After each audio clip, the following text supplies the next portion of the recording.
অভিষেক বচ্চন ও ঐশ্বরিয়া রায় বচ্চনের বিচ্ছেদ নিয়ে বহুদিন ধরেই চলছে নানা জল্পনা কল্পনা। বচ্চন পরিবারের সঙ্গে ঐশ্বরিয়ার দূরত্ব নিয়ে হয়েছে অনেক জলঘোলাও।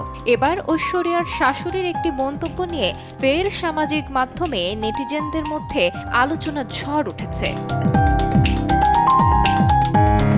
বলিউড ইন্ডাস্ট্রিতে বর্ষিয়ান অভিনেত্রী জয়া বচ্চনকে বলা হয় ঠোঁট কাটা অভিনেত্রী। এছাড়া বদমেজাজি বলেও তাকে জানেন অনেকেই। পুরানো এক সাক্ষাৎকারে ঐশ্বরিয়াকে নিয়ে তিনি বলেছিলেন, ঐশ্বরিয়া শুধু আমার ছেলের বউ, কিন্তু নিজের মেয়ে নয়। সেটিই আবার নতুন করে ভাইরাল হয়েছে, যা জন্ম দিয়েছে সমালোচনার। সেই সাক্ষাৎকারে জয়াকে প্রশ্ন করা হয়েছিল, তিনি যেমন সন্তানদের ব্যাপারে করা, ছেলের বউ ঐশ্বরিয়ার ক্ষেত্রেও কি তেমনই কঠোর? এমন প্রশ্নের উত্তরে এ অভিনেত্রী বলেন, করা না, আমি করা নই। ওর ক্ষেত্রে করা হব কেন?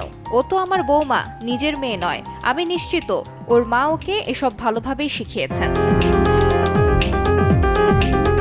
এই মন্তব্যেই যেন আগুনে ঘি পড়ল। অনেকেই প্রশ্ন তুলেছেন, বৌমাকে কি কখনো নিজের মেয়ের মতো ভাবা যায় না?